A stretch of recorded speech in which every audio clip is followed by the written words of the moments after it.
So I've been so busy with the garden that I've hardly had time to really update on the ducks and geese.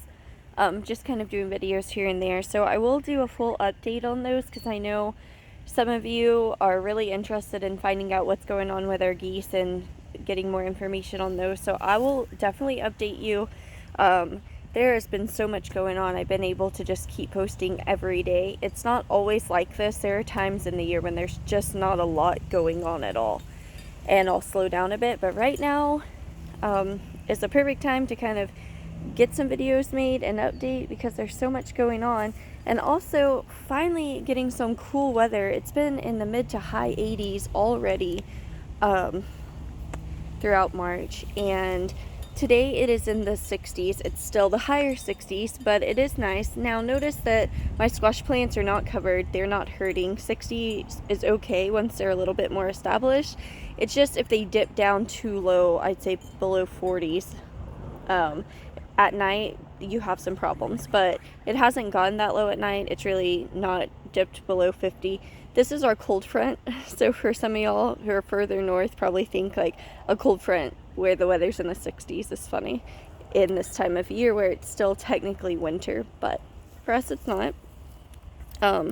Now the problem with us, we may have a longer growing season, but we have extreme heat. So come summer, the only thing that's really going to be doing well are melons and peppers, and those will really struggle without water too. So I want to kind of show these squash flowers. I've had a bit more interest in them, and also it's the time of year where all these male flowers are producing, and none of the female fruit have opened up yet that I've seen. I am going to go around and check today. Now right in the middle, that's the pollen of the male fruit flowers that gets used to pollinate female flowers, and usually we would do that, but there are no female flowers ripe. Look at that. Can you see it on my fingers? I don't know. Yeah, you can see some.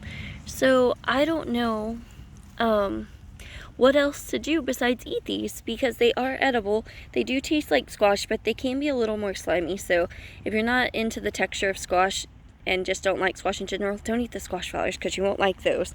Now, that's only when they're cooked. When they're eaten fresh in salads and stuff, it's not so bad, but you can get a bit of pollen in your mouth. So just be aware of that. If you are not big on eating all that pollen, I would say just peel all of the leaves, the flower petals back, and eat those instead. But you can fry these up. There are just so many things. I recommend stuffing them with ricotta cheese and frying them, which is what I would be doing today if we had any ricotta, because yeah, that's just amazing. So it has occurred to me that, you know, I do film, but then there's so many things that I do throughout the day I don't catch on film because, you know, it's a lot of work, and I really do. My mom has a tripod I can use, and I really do need to go get it. She just told me the other day when she gets back in town. Here's one of those double flowers. See, one's not open anymore, but that's fine. It's still edible. It doesn't matter. And since these will only open and then die, there's no point in wasting them. So I need to go get that tripod from my mom when she gets back in town. She's kind of hanging out with some family and friends in Oklahoma right now. And so I am making the best of things. And when she does get back, I'll get that. And then I can just kind of set it up, and you can see just kind of the work I do. Maybe some talking, because, you know, like when we were planting the apple tree with the boys, we like to talk. You know, we're a pretty talkative family. We still are all a bunch of introverts, so we like our time to kind of relax, but we definitely hang out a lot. So I have to tell you guys an off story. I think it's so funny. I should have actually probably made a short video, like a story time video about it. Look at that. There's one of those female squash flowers, but it's not open yet. I'm hoping it'll open at the same time this one does, but it looks like this one's just not quite far enough along. It's starting to get some yellowing, so it should be open, but all these Mayflowers down here will be open around the same time. So it looks like we may have our first squash by April. Once you pollinate these, it takes like 3 or 4 days. Squash grows so quickly, especially when it gets warm. It's like the hotter the weather gets, the wilder the squash get. And look how much they've grown in this bed. They're bigger in this bed because this is an established bed with a mushroom compost that's had time to break down, unlike the other beds that I haven't even composted in yet. Look at that. That's my new strawberry plant from Gurney's. And I'm in love with it. It's a Chandler strawberry. I'm thinking if I get all the strawberries I get off those 3 strawberry plants over there, what will I get off of these that have a lot more? So you can see there's still a couple of Mayflowers over here. Look at that. Okay, so story time, as I promised. I was walking around my yard planting my apple tree, right? And I'm going to tell you this as I walk over, because I have a pretty good sized yard. And look at all these squash. These are the squash I just planted. You can see some are not doing well at all. I think my cat's actually trampling on them, because I see little kitty paw prints in here. And so I was over there planting the apple tree, right, with my voice, and I'm gonna cut this off. And so here comes the neighbors, and they're not my next door neighbors. You know, they're kind of down the street, and they're exercising, and it's at night, and they're just staring at me like I've lost my mind. Like, here I am with my phone, with my boys, recording us planting an apple tree and talking to what looks like myself, you know, showing it off, and they're just staring like I've lost my mind. And I've just waved, you know, and they waved back, but they had those like, what is wrong with this person's look on their face. Guys, let me tell you, when you find something that you love and you can teach other people, look, we've arrived. It doesn't matter. Other people are gonna look at you like you're crazy. Just do what you love. Who cares, you know? That's what I tell people all the time. They're like, oh, people will think I'm crazy. And so I didn't even tell half my family when I started my channel. I just do what I love because I love it, and you can tell I love it. And I was craving this information and searching for it and couldn't find it, so I decided to create it for myself, for my children, for other people, for family, for strangers. You know, do you. Who cares what others think? You know? I just want to say, because I thought it was so funny, the looks on their faces. These squash flowers are actually larger, but these are all Calabasas squash, these and the other bed. But look, see what I'm saying about the established beds? This is our apple tree. And it's crazy because the apple tree this is the one that was attacked by aphids so severely a few days ago. And, well, maybe close to a week now. But the squash are doing fine. They didn't get aphids or squash bugs. I have these closed flowers, and I can fry them up when they're closed, no issue, but I kind of want them open because it's easier to stuff them and things of that nature. I don't know what I'm going to do with these. I'll probably just throw them in some salads or something, because I don't have ricotta, and I really wanted to stuff them with ricotta and fry them up. Look at that. Another squash flower. Woohoo! A female one at that. See, this one was open already, and it's closed, and you can kind of tell because it's funny shaped, whereas, I don't know, I guess they all kind of look like that, but this one's much larger, and I know for a fact it was open, so I'm going to take it off anyways, because it's just going to shrivel up. You can see a couple that I missed that are already shriveled. Technically, I can eat these. I'll probably just give these to the birds, you know, because they'll eat them, but they're a little too good for my personal taste. So these are things like squash flowers that you just can't really get in stores, right? In like your standard box grocery store, because they don't last that long. And that's kind of disappointing. Some of these have already opened. You know, they're just certain fruits that you can grow yourself, but you can't get everywhere else. And this is just a few plants. Imagine if you have a super large squash patch or a farm that really deals with squash, all these flowers are just getting cut off and usually just thrown out. They're not even composted a lot of time or fed to animals. So at the very least, go pick off your squash flowers and feed them to your ducks or chickens or whatever you have, because I guarantee you they'll enjoy them, and they just go to waste otherwise, which is sad and disappointing. So I really want to make a video showing some squash recipes. I know there's some interest in that. I would be excited. My oldest loves cooking, so it'd be a lot of fun to do that. And when I get all the ingredients needed, I certainly will. I promise. But I'm just not quite there yet. But I did want to kind of get on here and show off all of the squash. And you know what? I see 2 more Mayflowers over there. And tell you that funny little story. It's so funny, like even during the day people are driving by like, what in the world? Oh no, I cut a little more off than I meant to. I thought that these would need, I'm just gonna take them, you know, I don't care. Look, I cut this one, so let's just go ahead and get that off since I already cut it. And that can actually be given to the birds. I really should carry a little 5-gallon bucket around with me, so all these scraps I can put it in the bucket and carry it to the birds later. That'd actually be a smart thing to do. It would keep me from having to go back around and pick everything up. But so here's just, you know, harvesting the squash flowers. But there really is so much more to harvest. You know, I have my apple tree here, so I grew the squash underneath it. I really am big on using all the space. This would just be empty grow space. And I have to come here periodically and cut these off, because look, this is where below the graft is popping up, and you don't want that. That's not a viable tree. That's rootstock, and that's what the apple is grafted to make it be able to withstand your native soil. For us, that's clay.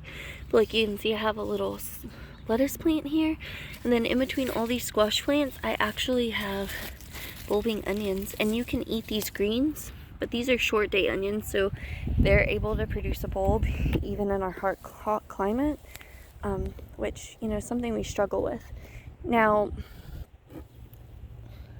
if you're in the south and you know that you're in a short day zone, you don't get those long 16+ hour days, you're going to want short day onions. They have neutral day and midday, which do really well in the mid US zones. And then they have long day onions, which if you're not getting insanely long, you know, summer days, like say Alaska, where they have, you know, 20+ hours of daylight, those really aren't for you. You know, they won't bulb down here in the south because they need that immense amount of daylight and usually cooler temperatures to bulb. So while I'm out here, I thought this is the perfect time to pick some chive flowers too, because people often forget that you can eat your chive flowers, and we also harvest them for their delicious flavor. They're a really strong chive flavor, so I'm warning you now, they are much stronger than your regular old chives. But and by that I mean the green part. These are regular old chives.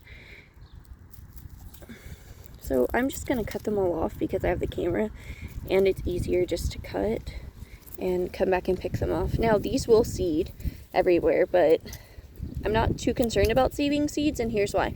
I just bought a pack of like 25,000 seeds from Johnny Seeds, and I paid less than $10 for that. So for me, that was a steal. These are so easy to grow, and I'm going to save a ridiculous amount of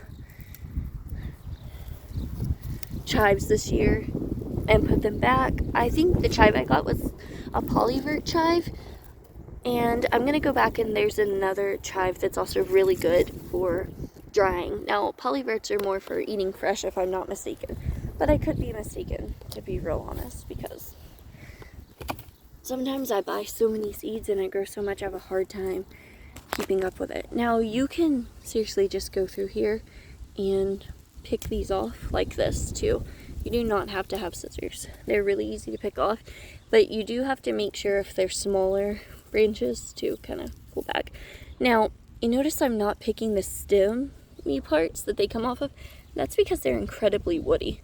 Once a chive is flowered, it doesn't have the same texture. Now that's just for the flower stalks. On these other ones that aren't flowered, they are still really tender and really good. And I really try to get the bigger stalks because those are the slightly older plants. And see this?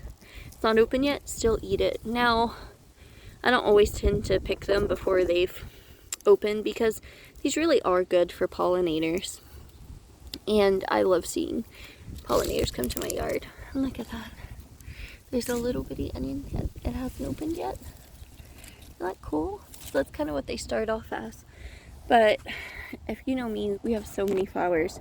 And I said it before that I actually let my kids sow buttercups, which I know is wild because of how invasive they can be. But it makes my children happy. They're confined to a raised bed, so who cares? You know? Sometimes you have to pick joy over all other things. I can pull out buttercups, you know, but I can't find a substitution for the joy that my boys feel when they see these flowers that also brought me so much joy and happiness when I was a little kid. Now look at this. These beautiful little things right here are cool weather flowers, and they do die during the summer. They're usually grown as annuals, especially down here where the weather is so hot. These are pansies. And pansies, violas, are edible, and these make the most gorgeous purple syrup you have ever seen. And I don't always pick these because this is my son's garden, and while he'll let me eat the chives, he loves his pansies. But here's the thing, you see how open these are? Pretty soon, in another day or so, they're going to start wilting. For one, because it's so hot, but for two, is they only stay open for so long. So I'm going to pick off the ones that are ready because you can eat these in salads, make syrup out of them. Why let them go to waste? You know, they're an absolutely beautiful flower. Imagine this kind of color in your food. Now I know eating flowers isn't for everyone, but it is for me. So this is kind of one that's starting to close up, like wilt off. And this one's a little funny in opening. And so all this is edible. What a waste to just let it, you know, wilt away. See this one too. It's been open for a while. It even has a little bit of insect damage. Still edible. So once you clear these off, for one, you're keeping it picked clean before it really has a chance to seed. So it's telling itself to make more flower heads. And you can see here more all over that are getting ready to open.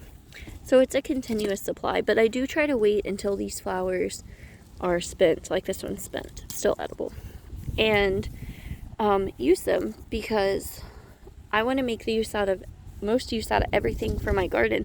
But I also want my son, who's putting all of his effort into growing, to feel joy and think that it's worth it, not just have his plants picked before he had a chance to enjoy all of the beauty that they have to offer. And so that's just really important. And this is all his flower bed, and believe me, he loves his flower bed.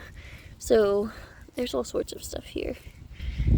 And this is one of his favorites, lemon thyme, which I don't really pick because this is a first year plant. It's still in his first year. He actually planted it in fall. So come probably October, I think. I have to look back at videos, honestly. It will be going into its second year.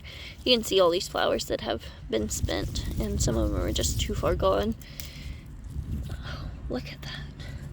So look at all of this. All of these different types of flowers that are edible that usually don't get eaten, you know? And nasturtiums are another really cool flower, but these are more neutral, I think. Nasturtiums actually have some kick. They're a bit spicy. You see this one has a bit of damage. I want to show that because, I mean, in the great words of Jessica Sowards, real food is imperfect. You know, I mean, let's be realistic. There are so many times that food gets thrown out because it has a little spot. And it's so sad to me. Like, it truly makes me sad to see. I'm gonna pick up my scissors and put them in here. I don't use any chemicals currently. Like, I'm not using neem oil. I'm not using anything. I'm just letting my plants grow and do their own thing. I haven't even added fertilizer other than mushroom compost. And these are my older beds. So the compost has broken down over the last year or so and created new soil. And that's why they're doing so well. So sometimes it takes a little bit of time to get the results you want. Look at that. And so here's some more wildflowers, and that's what I'm saying. We just let all sorts of flowers grow in here, and we seed them because we love them. And if they're not taking over the whole yard, they're combined to this one bed in the front, so they still look nice. It doesn't bother me. It's gorgeous. And you know what? On top of it, things like buttercups, they're gonna die back after they seed. And then look, here, some carrots growing down there. See that orange top? No, this is a smaller carrot. I can already... Actually, look how funny this carrot looks. And why am I going to throw this in here? Because these tops are still edible. It doesn't matter. That carrot, I can tell you right now, is a last year carrot that from a year or two ago that reseeded this year. And its baby popped up, so it's not as good looking as the other ones because the carrots that got left behind were just carrots that we didn't harvest because they were too small. So it means the chances are their offspring that they're producing aren't that lovely. Now here's some carrots here, and I actually don't think that they're ready. These were planted this year. They're what are they? I don't know, it's a weird name. Carrots. So I don't think they're ready, but here's like the difference. Look at that. Nice little carrot. And again, we'll eat the tops. I don't know if any more carrots are here. I really came out here to show you guys how to harvest the flowers, but since we're over here, and I want to show you that you can grow all of this stuff together. You don't have to choose between the different things that you love. It's another really nice carrot. And these just grow in between the spaces of all of these flowers. So we're not having to choose between utility and everything else and beauty. We get to choose both. And I think that that's beautiful. You'll know I love showing off my peach tea rose. This is one that grows. These flowers can be used for teas. They have a little bit of a perfumey taste, to be honest. That typical rose water flavor, but I actually love them. But they're just so beautiful. Sometimes it's hard for me to pick them, and you can just pick the rose hips, which are the bottom of the roses that have dried off. But I will come pick them and use them for tea. So let me just throw a few in here. Oh no, that one broke. It doesn't matter. These are all edible, and on flower roses, you have to make sure that you're picking them below this rose hip, or all the petals will just fall off. Isn't it cool how it produces? They are all just falling off in the wind too. I'm not having the best luck trying to harvest these, and they are covered in thorns, but you can see they're two different colors. I think this is a flower that I really should be harvesting with scissors, to be honest, because they're so fragile. Look at this one. Isn't that gorgeous? Look at that. And you can see the petals just fall off when you pull them versus when you cut them. I'm not going to try to get some of these. I'm going to let them flower because I just adore them so much. Now when they start to lose color, I will probably come pick some more. But look at this beautiful. This is my favorite rose, guys. This is the one that is on my channel as my picture currently. Now that may change in time, but I'm so obsessed with it. It's the first thing that I planted in this bed, so it has my heart. Look at this. This is one of those random wildflowers that's seeded in the pack. I have no idea what it is, but I'm gonna let it grow. I can just tell you it's not an edible plant, more than likely. And either are buttercups. Please don't eat buttercups. You'll make yourself sick. But I do have cilantro growing in here, and look, it's starting to flower too. And that is how we create coriander seeds for seasoning, and also we let these reseed. These are plants that reseeded from last year. They grew all by themselves. That's the cool thing about these perennial gardens. even with annuals, they just reseed for next season. And so the flower stalks on these really do remind me of baby's breath. And these flowers also edible. You can pick these off too and put them in your soups and salads. But I warn you, if you think cilantro is strong whenever it's not flowering, the flavor when it's flowering is insane.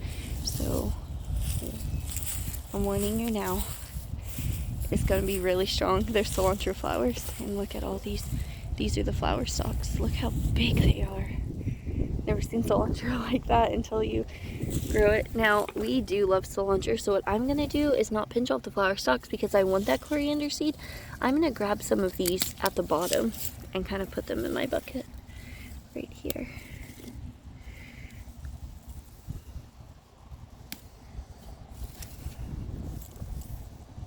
Just because only me and my husband really eat it unless I add it to soups, but on tacos, you can't beat fresh cilantro if you're into cilantro.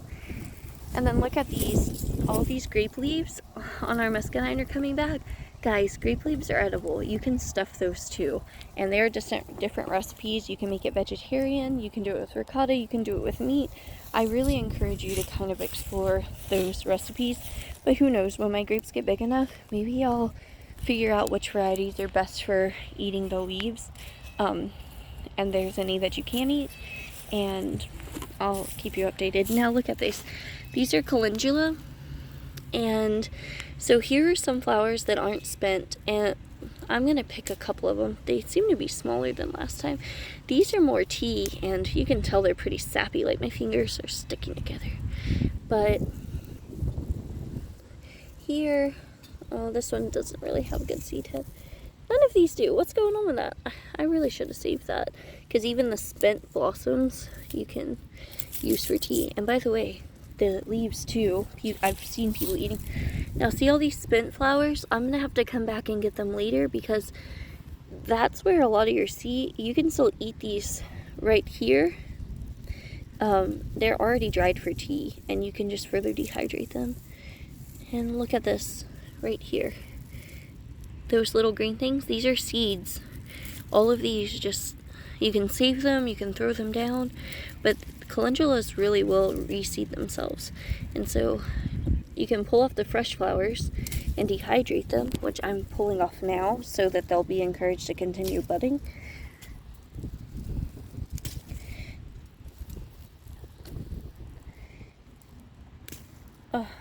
Or you can come through and see these.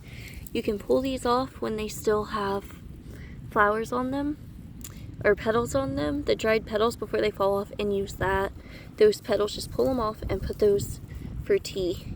And just, I'd spread them out on a pan first with maybe some wax paper or something, just to ensure that they're fully dry. Then look at the amount of seeds on this. All of those seeds, isn't that incredible? So you can see how I encourage you, even if you have $5, buy one plant, plant it, save seed from it, get what you need. Look at these flowers. Now, yes, it's pulling a bit more than, some would like, but it doesn't matter. And you can actually use scissors, but it's hard for me to use scissors when I'm one-handed right now. I mean, look at the amount of food in here, just from different flowering plants. That's insane. And did you know that the tops of carrots will flower in their second year? If you're like us and you start them when it's a little warmer, and then they start growing, and then it gets cold, and then it warms up again, they get tricked into thinking that their biennial season's up. They flower biannually, which means once every 2 years. And so they get confused and think that it's time for them to flower, and they'll flower early.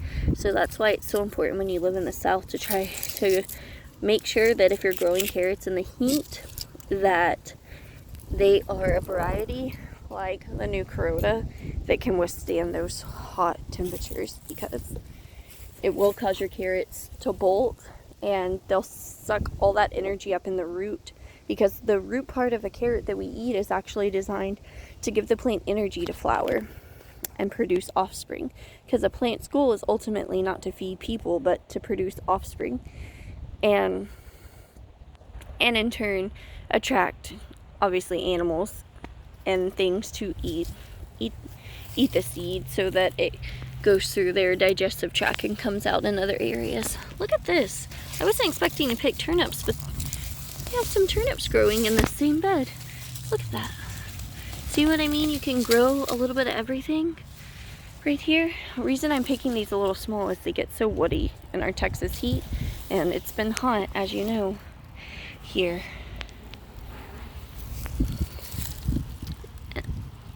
Guys, this is all that fennel where I took those videos and pictures of those beautiful black swallow caterpillars. And look at this.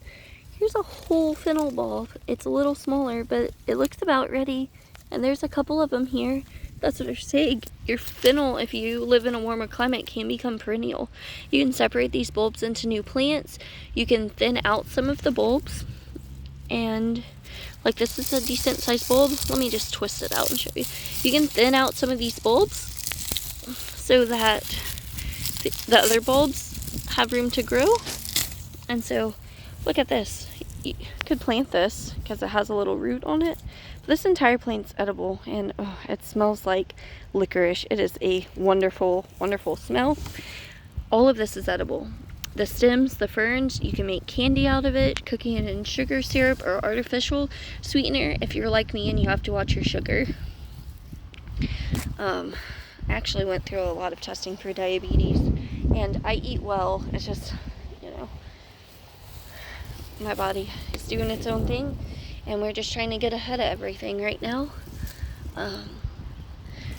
The good news, and I'll probably say this again later, is that my doctor went ahead, he put me on a bunch of different medications, and he postponed my surgery for another 2 weeks, and he's hoping he can fix the issues along with my rheumatologist without me having to go through a procedure. And honestly, I hope he's right. So I appreciate everyone who's kind of been praying for us and our families, because, you know, I really need to be well enough that I can take care of my daughter and my son and their health issues. And I think that's why it's so important. I know health scares can be scary, but I think it's important to get ahead of them so you can be there for what is important to you. You know, running doesn't make your problems go away, it only amplifies them, to be honest, because then you have more to deal with later. So here we go, another fennel.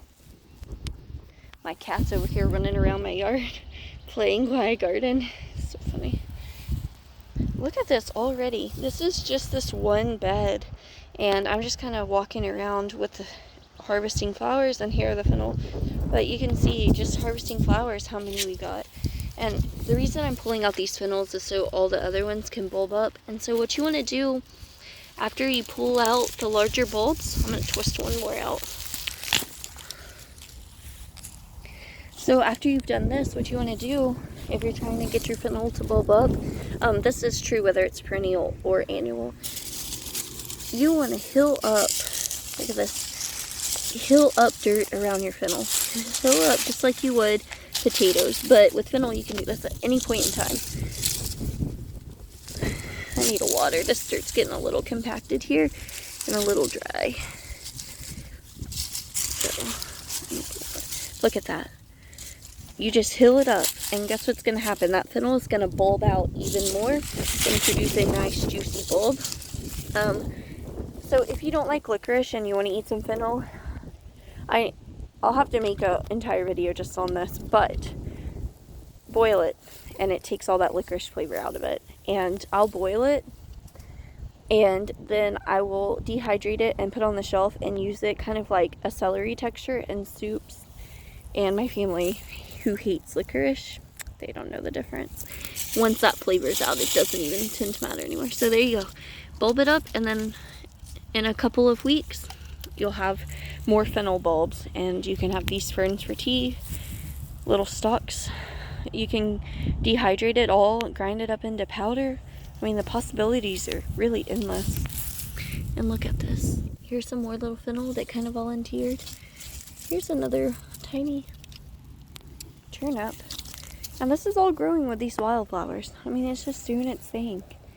So I think if I had more bed space, which I don't, and y'all are kind of watching the process of us really starting to build, because we just haven't been in that place. We bought this when we were still in our 20s, you know. I was, 25?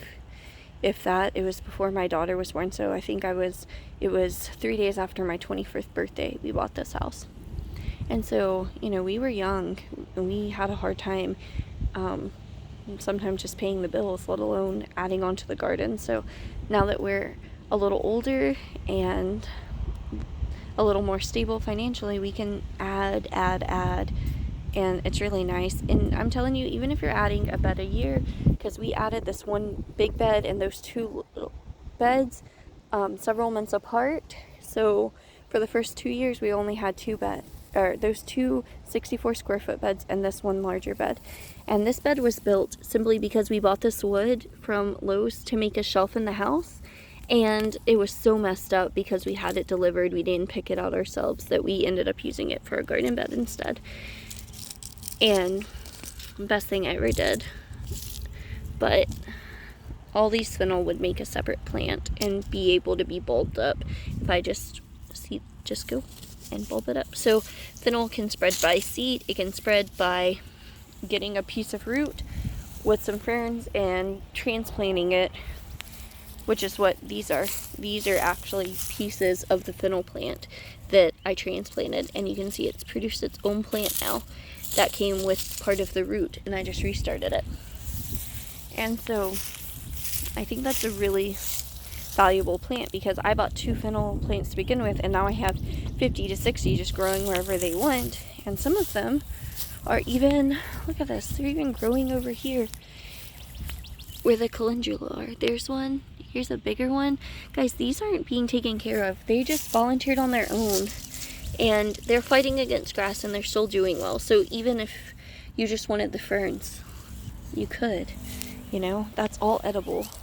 So I know this video, it's kind of showing you so many different things, but what I really just wanted to encourage you guys is that all of these flowers go to waste, even dandelion flowers. You can make some dandelion jelly out of. So that's just several things that I kind of wanted to show you, that hey, all this stuff is edible. And look at this one little container.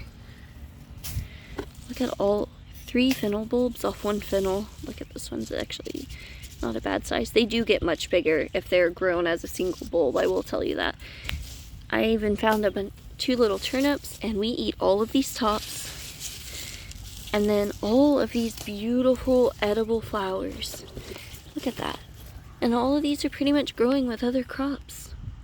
You know, they're not alone. They're all working together, taking up the same space, occupying different levels of height. They're root crops in the ground, like these carrots. There are turnip crops in the ground that also grow some height. The fennel are up high. Pansies occupy a low space, and they're low growing, so they're great for borders, and you get that beautiful pansy syrup. And then the calendula can grow quite tall, up to 24 inches. I've seen it when it really bolts. So there's just some ideas of what you can do. I hope this kind of encourages you to just eat all the parts of the plants, or compost them, feed them to your animals. Don't let them go to waste.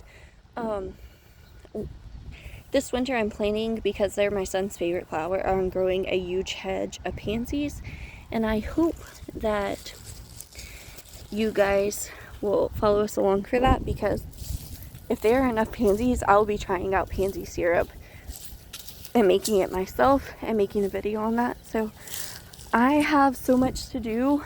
I'm going to follow up with some more harvest videos. I don't feel like I show enough of what we're actually harvesting. I'm just showing you the work on how we're getting the harvest, and I want to start showing more harvest videos so you guys know that we're harvesting and this does work for us and it can work for you guys. So thank you as always for joining along. I know we have so many new subscribers. I'm so thankful for you guys, and so thankful that you found this information important enough and exciting enough to kind of learn with us, and we can take you on this journey. And for those of you that have been here for a while, we love you, and we really do thank you for your continued support. And I especially want to thank my little sisters and my niece and my aunt. My niece and my aunt were really My sister was one of my first subscribers, and so was my aunt, but my niece and my aunt watched a lot of my videos, and so did my sister. So I love you guys so much, and I hope you know just how important you are to me. And you know, the hardest part of doing the work is when there's no one there to see it. It's exciting to have people to toss ideas around with and that can help me out as well. So thank you, and God bless you, and happy gardening.